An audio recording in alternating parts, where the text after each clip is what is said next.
Hey everyone, I am Cory Lee, and thank you so much for joining us for a brand new episode of Access All Areas. Today, I'm going to be talking with two very special guests. I'm going to be talking with Kevin and Dee. They are an interabled couple and run a YouTube channel called Accessible Adventurers. They've been to some pretty remarkable places all around the world, so we're definitely going to dive into traveling and disability. So it's going to be a fun conversation, I believe, and I'm really excited to welcome Kevin and Dee. Thank you so much for coming on today.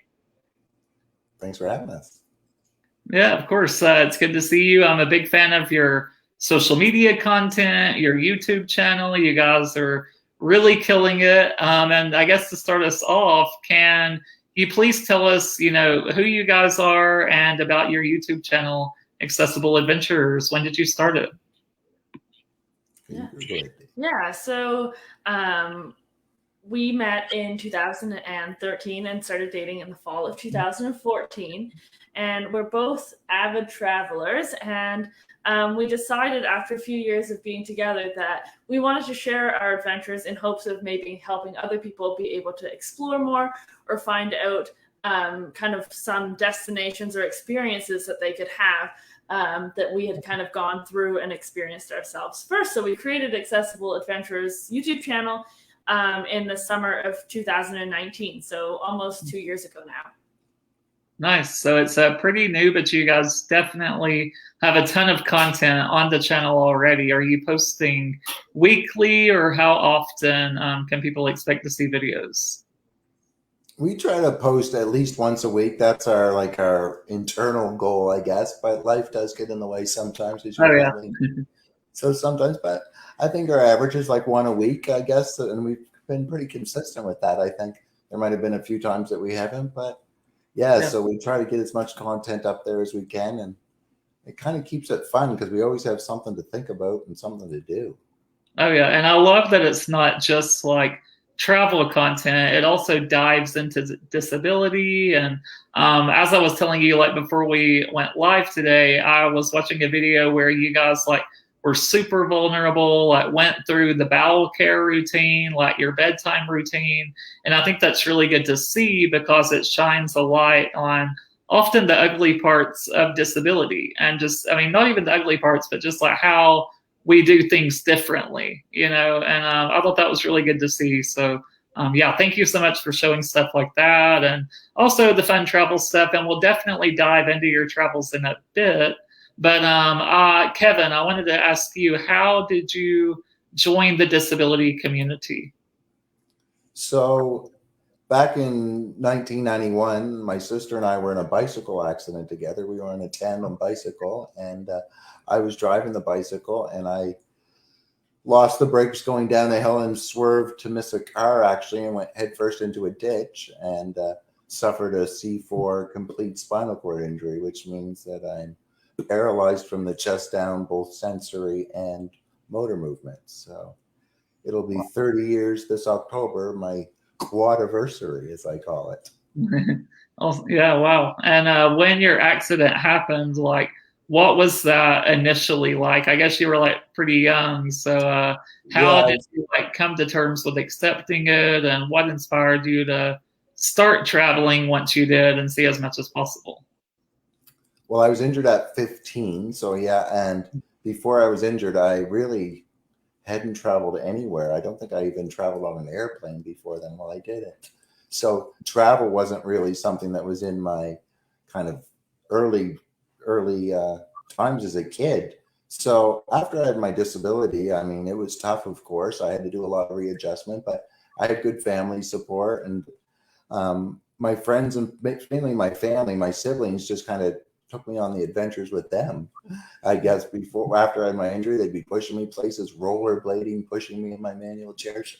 So adventures were just always kind of fun for me. And then after I left home and went to university, I had the opportunity to travel to Florida and some other places, and really got the bug pretty quickly and realized that I wanted to see as much out there as possible and try to explore and do as much as I possibly can, given the limitations that I do have. Awesome. Yeah. And that kind of sounds like my story as well. Like I really didn't start traveling like internationally until later on, although I was born with my disability. But it was later on when I finally started traveling, and I actually took my first trip at the age of 15 overseas. So yeah, it's been go, go, go ever since. I can't stop. And having Dee and I together and both having that same love for travel, she's really one of the catalysts that helps me be able to do that as well, because that's not always easy to find people to go with you and get the support you need there, both emotionally and physically. So our teamwork has really worked to allow us to be able to travel effectively and independently. And we found out many ways, as you can probably see in some of our videos, how we make that happen. Oh yeah. And how did you two actually meet? Yeah, so we met when I was working as a sailing coach at a local adaptive sailing program. Growing up, I sailed competitively and started coaching, and I applied for this position. I knew nothing about disability. I knew nothing about parasport, and I applied for this position as a sailing instructor with the adaptive sailing program here in Halifax. And at that time, Kevin was very involved in the nonprofit and was also sailing, so I started coaching him that summer. So that's how we met. Awesome. That sounds like a good way to meet. I went adaptive sailing one time, and like we got out on the water and the wind like completely stopped and we had to be pulled back in ashore. But I need to try it again, maybe in Halifax. Yes, that's a reason you need to visit. Yeah, definitely. And once you guys like started dating and started traveling, what were some of those first destinations that you traveled to? And what did you learn from those early travel experiences together? That's a great question. That's a really good question. Well, we went big on the first trip that we went on together. We went to Hawaii. Oh, nice. So, and actually, I had booked the trip before we started dating because I had to book it quite in advance. I was going with my sister, actually. She was going to accompany me. And then Dee and I started fancying each other, and we decided that I said, why don't you come along? So we went. So, yeah, we had quite a trip to Hawaii and spent some days in San Francisco. We both got to go sailing with the Disabled Sailing Club in San Francisco. So that was kind of cool. Yeah. And, yeah, that was so that was our big trip, and we kind of went in pretty green, although I did travel before. Dee, with her occupational therapy background, really, her assistant background, really kind of helped make it traveling easier with different adaptations and knowledge. Yeah. So maybe you can talk about that a little bit, too. Yeah, I remember when we went to Hawaii, it was kind of that shock of seeing how you actually have to travel on an airplane as a person with a disability. Like, I was like, holy crap, this is unbelievable. Like, this little aisle chair and going down the aisle and getting lifted into a plane, not being able to get to the bathroom, your power chair being taken. I was like, wow, like I had no idea of this. So it was kind of like that, I don't know, like that initial kind of shock factor. But I wasn't really involved that much in the planning of that trip. So I didn't really, I guess, learn about the planning until kind of our later on trips where I definitely learned from some mistakes of thinking about what we could do when we couldn't and vice versa. Yeah. And since like, I guess that first trip, do you both think that traveling like for wheelchair users has improved, or have you found ways to like make the process easier? I think in my time of being a traveler, specifically on airplanes, I think some of the policies have improved, Cory, like about policies of what's available and their public policies on your chair, what kind of chair you can take, the size, what's the responsibility. So they've changed, but I don't think attitudes and actual infrastructure has changed to make it more for us travel. We're big proponents of pushing towards being able to do air travel, as you probably are, in our wheelchairs, not having to get out of our wheelchairs, because when that happens, that's when everything can typically go wrong, and usually does from my experience, whether it's a broken wheelchair, getting the appropriate help to transfer you into your seat. Can you get into your seat? So there's been some bumpy rides, as I would say, and not to do with turbulence, to be honest. There have been some bumpy rides, and I probably, like you, we have many stories, but we kind of learn and kind of adjust. And I had to realize too that this is the way it was going to be. if I wanted to get out of my comfort zone and continue to do this, this is some of the risks that I'm going to have to deal when I travel. And I think that's a lot of people are scared of that risk or scared of something's going to happen. But I have had good experience, many more good experiences than bad experiences, but it still gives me the drive to go through that risk and still travel. Yeah, I completely agree with you. I mean, the whole flying process is what I would personally like to see be improved the most. And I've always said, like, if I can when I can roll on the plane in my wheelchair and like stay in it, like I'll never be home again. It's over with. Like, it's around, gone 24/7. Yes. So I think some of our videos showcase the challenges that we have when we're traveling. So hopefully that will change some attitudes, because as Dee said, she had no idea. And now you have so much idea. Like, you're probably one of the more educated people I know on airplanes, dimensions, what you can do, like all those things, which is very important, because as we know, knowledge is power. Oh yeah. Yeah. Most people, I think, just don't realize everything that goes into it. And so they're just like getting frustrated that it's taking a little longer for them to get on the plane because, you know, they're waiting on us to get in the aisle chair and then in the plane seat. And it's a long process. And I think if they just knew, they would have more empathy, hopefully, anyway. For sure. Yeah. And what are some of your favorite experiences that you've had while traveling together, like since you started? If you can name, like, I guess 2 or 3, like your top 2 or 3. All right, you go with your favorite, Dee, and then I'll follow along with my favorite. Well, I guess this kind of trip is fresh in my mind, but we had so much fun going to Las Vegas. We went there February, March, right before the world shut down. And Vegas was just so fun. It was like a real kind of relaxing vacation where we were able to kind of explore and see everything that we wanted to do in Vegas and not really have to worry about any barriers from accessibility. We were able to go eat where we wanted to eat, go see what we wanted to see, get there.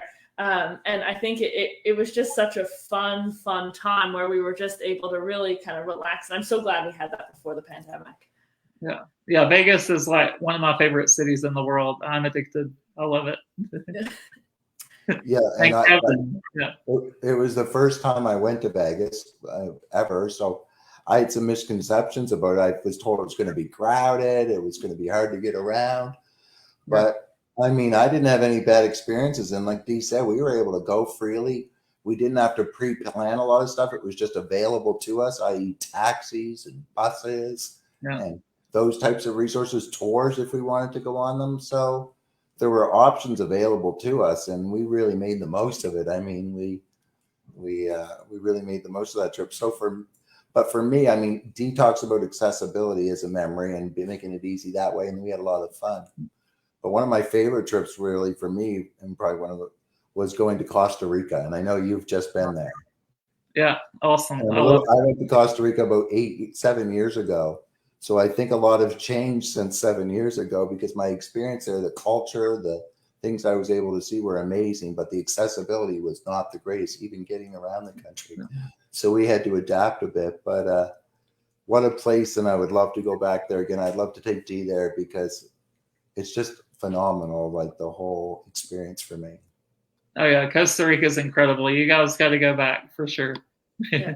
And I saw you're like a big fan of cruising as well. I think you guys have gone on some cruises around the Caribbean. So do you think that cruising is a good accessible option? Yeah, I mean, when I went on my first cruise with Kevin has cruised a lot. But when I went on my first cruise, I was like, wow, this is a way to travel. It's just so much fun. And it's so easy. Like, if we were talking about it, like accessibility or not, we would never have traveled to the places that we have if we were flying to each individual destination. But it makes it so easy, so fun, and there's really something for everyone. So we're able to kind of find things that we're both enjoy doing together or apart, and it's just a really, really fun way to have a vacation. I can't wait to do more. Yeah, awesome. Yeah, I can't wait till cruises open up also. itching to get out at sea again. But you've talked about the good experiences, Vegas, Costa Rica, cruising. But are there any experiences that stand out as not so great, and where you had maybe problems with accessibility once you got there? And how did you deal with those issues? Like, I can think of a couple. Like, there's nowhere that I would be like, this place was horrible. I wouldn't want to go back. Like, everywhere has been memorable and fun and had great parts to it. But I would say typically, a lot of our issues stem around transportation or being able to get to the places we want to see. Like, just quickly upon like thinking about it, in Paris, we decided to save some money and stay at an Airbnb kind of on the outskirts, and which meant that we had to take the commuter rail into Paris every day. And online it said it was accessible, but when we got to the train station, you were supposed to book 48 hours in advance the train that you wanted, and we were only in Paris for 2 days, so that wasn't possible. So then we had to show up at the train station, and they had to like basically close down the ticket booth, carry these portable ramps up to the platform, and then wait for the train, put the ramps on the platform, and then they had to make sure that the elevator was working at our destination, and if not, send us somewhere else. Wow. And you had to track down these people to find the ramps for you. And it was just like, it would take us probably an hour to board this train, which was like a 20-minute commuter rail into the central part of Paris. So it was just painful. Wow. Yeah, that was, and funny about that one, because we had just come from England, London specifically, where accessibility was unbelievable on all aspects, whether we were on the train, while we were on the bus. Like, it was just so much more advanced. So, and thank God Dee speaks French, because that would have been an even bigger barrier for us to try to push forward in that situation. And the attitude was just a bit different, which was so interesting. I mean, the attitude towards disability, I found, was, I mean, the city was beautiful. We had no real problems with that, but some of the attitudes you could tell were different when it came to disability. It was not put, it was just a different attitude, and I can't explain it.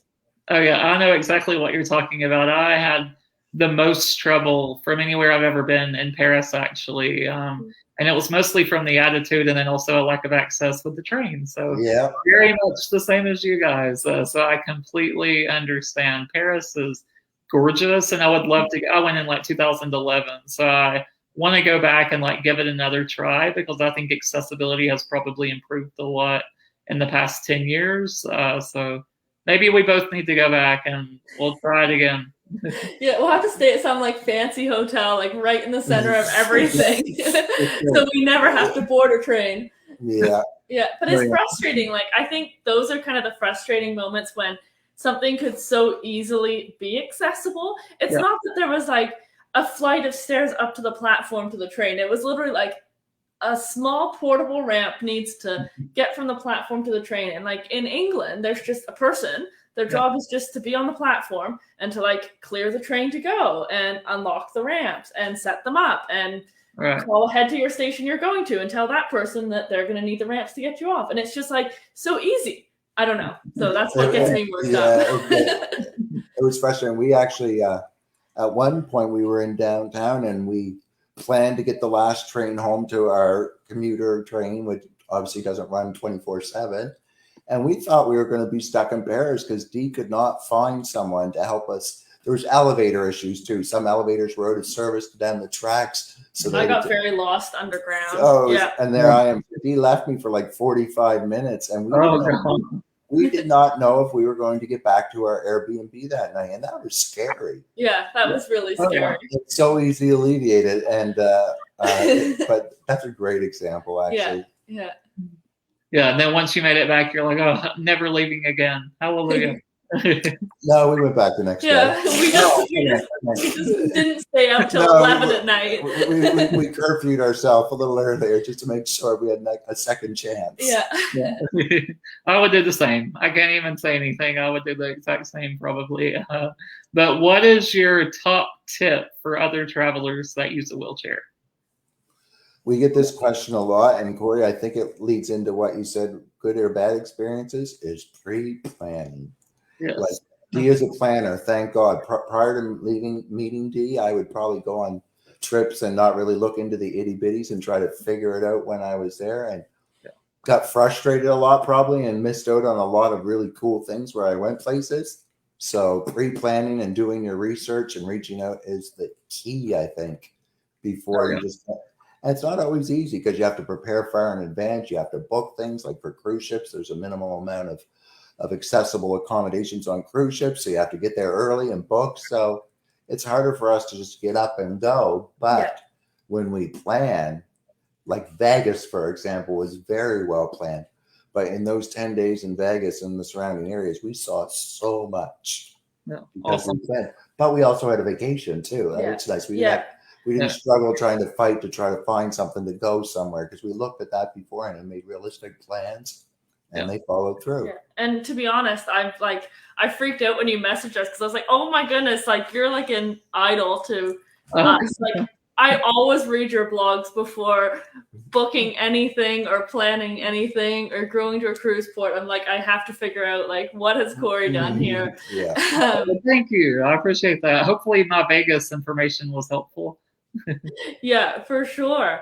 And and I think with the planning thing, like we choose to plan our trips ourselves because, like Kevin was saying, I enjoy planning, but like there's some wonderful organizations, accessible kind of travel agents that specialize in accessible travel, and so I would say to use those resources.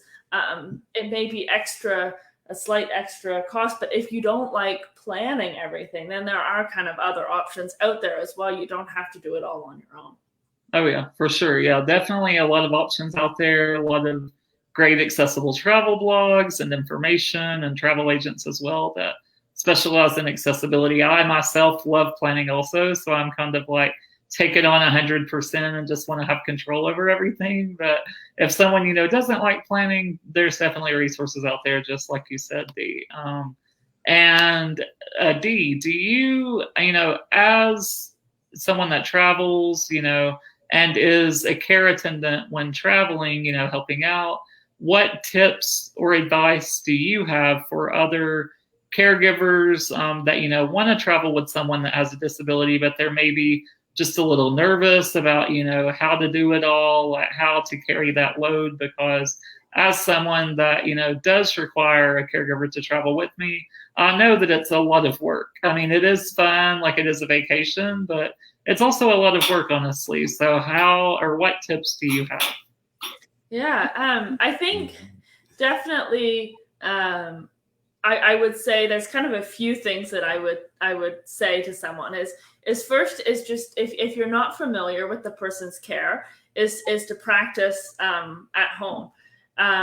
Practice and kind of get in a groove, work together with the person that you're helping, and so that you kind of develop that like sense of routine or idea of how things flow, and that will help you so much when you're traveling, because you won't be trying things for the first time and getting kind of stressed about that.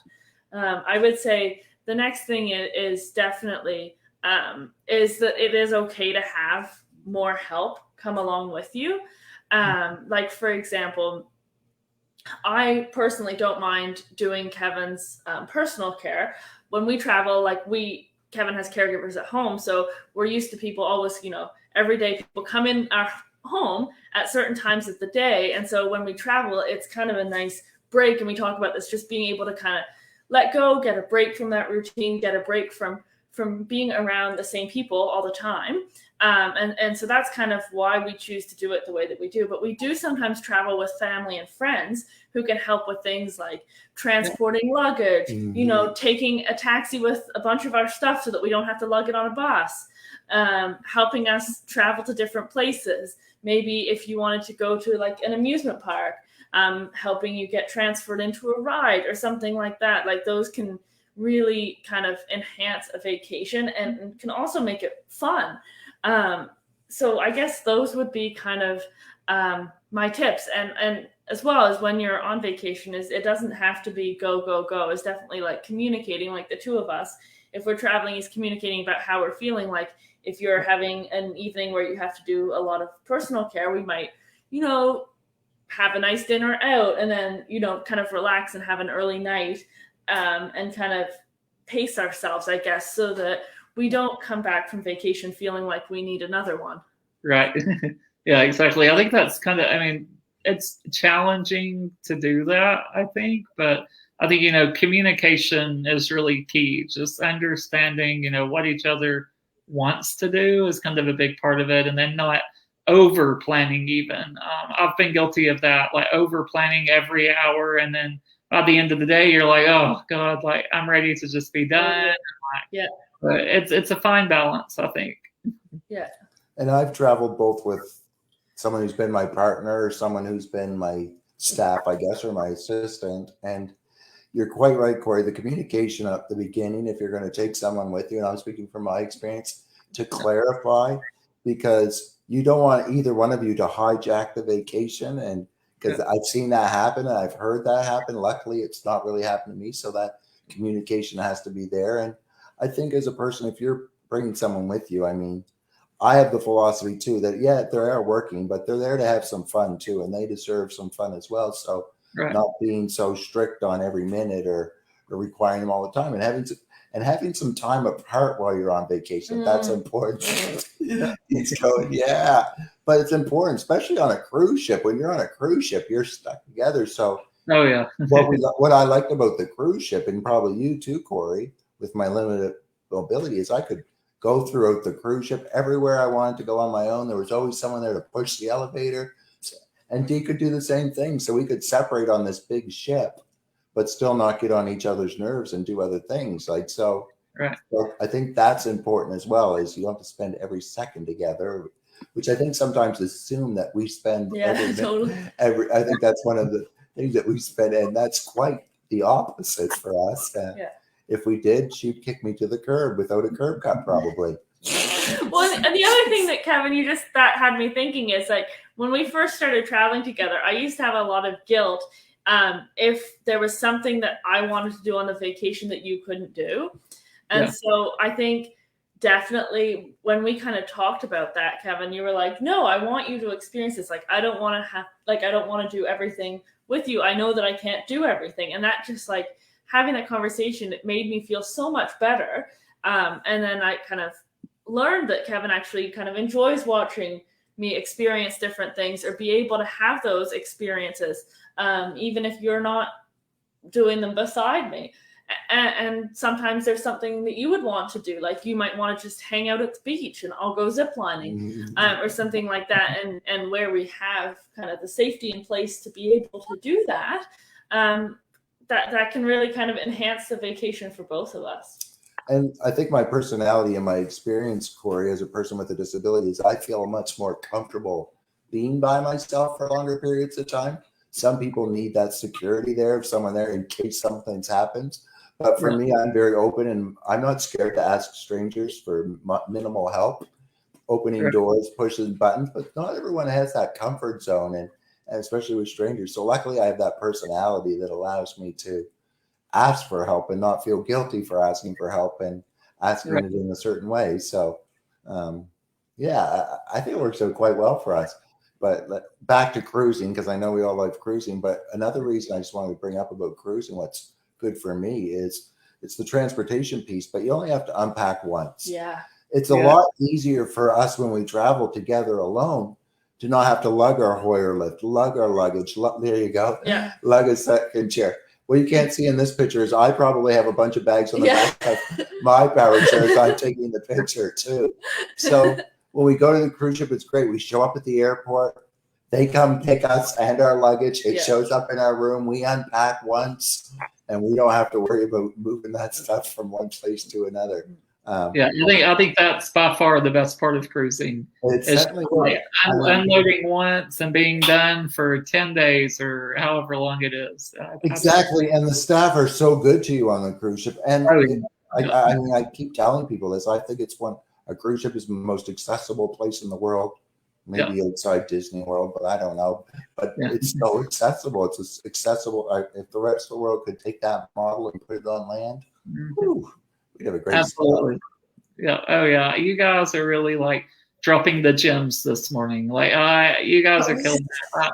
I'm like learning a lot. I love like when you were talking about being a caregiver and the tips that you said, Dee. So thank you guys for being so great this morning. And one last question I want to ask you guys is like once this pandemic is over with and like we're back to normal, borders are open, what is at the top of your bucket list? I think we each have our own separate thing, but we'll probably end up doing both. Okay. I'm curious what you think mine is now. What's yours? I think my bucket list would be to go somewhere very warm, again, easy, where we can really take time to chill. So I've never been on an all-inclusive, Cory. Never. I've never been on. They've scared me a lot in the past because they weren't always accessible, especially the transportation getting to and from wherever you're flying into. But my research assistant here has done a lot of research, and more are popping up that are more and more accessible. So I think I want to delve the all-inclusive world and just go sit on a beach or float in a Moby chair and just work on my tan and relax. That's what I'm looking forward to, and hopefully that will happen this winter when it's minus 25 degrees Celsius here in the middle of winter. So I really missed that this last couple of years. I mean, it's been challenging, but we both look forward to getting that winter escape to kind of get away from the cold, because life is quite a bit different when you're in a winter climate. Oh yeah. And all-inclusive sounds like paradise. That sounds pretty nice. I would agree with you. I don't know if I would like, that's definitely like where I would want to go first after that. But what are you whispering to me? I think our train adventure. You keep talking about that. Oh, well, I don't know. I go through my phases of things that I see that inspire me, that makes us think I should do it. I really want to go on a train travel adventure. Yeah. I don't know where, but it's so easy. We took the Eurostar when we went to London and Paris, and it was just so easy. Like, you show up, you're treated like gold. You go to your first class train car, you go in, and it's like perfectly accessible. And you don't have to deal with any of the hassles that we talked about with flying. So I would love to take a train trip through Europe. That's definitely one thing on the bucket list. And I also really want to go to Asia. I think I want to go to either Tokyo or Singapore. And I think that would be really fun. I don't know if that would be with a cruise or just a vacation staying somewhere, but that would be kind of like a more long-term kind of thing that we would plan for, I think, if we did that. Awesome. Sounds amazing. Yeah. I want to do it all. What's on your bucket list for your next? Well, Japan is actually probably number one. For me, I would love to go to Tokyo. I was supposed to go last year for the Paralympics, but then that was postponed, of course.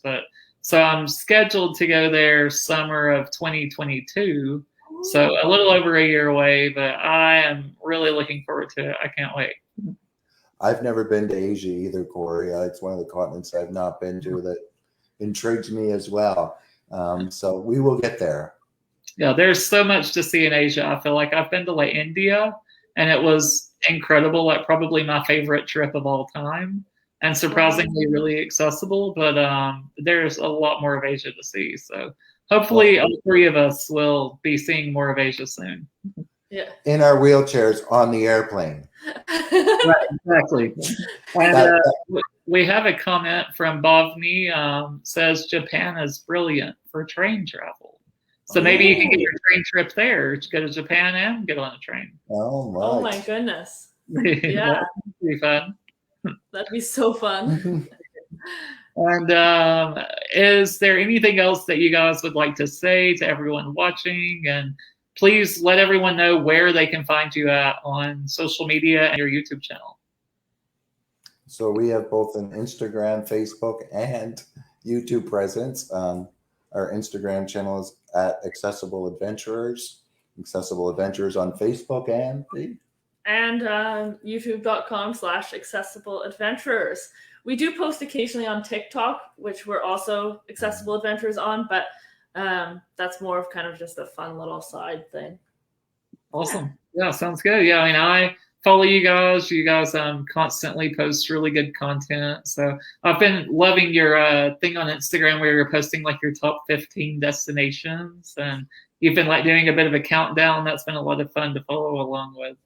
I think that's the 15 destinations we've traveled together, right? Together, yeah. We've traveled in our short period of time. We've traveled to 15 different countries. A lot of them on cruise ships, obviously, but places we never would have been able to probably get to. So, oh yeah, we want to add to the list. Yeah, today's the final country. Yeah. So oh, I can't wait to see what it is. Yeah, it's one that we just talked about in length. Paris. Yeah. Paris. Yeah. Oh, nice. Yeah. I'll be following along. And thank you guys so much for talking with me today. It's been a lot of fun, and you guys definitely dropped some knowledge, so I really appreciate it. Thanks so much for having us, Cory. This was awesome. Yeah, of course. Yeah, we'll definitely stay in touch. Sounds great. Thanks. Take care. Stay safe. Thanks. You too. Bye.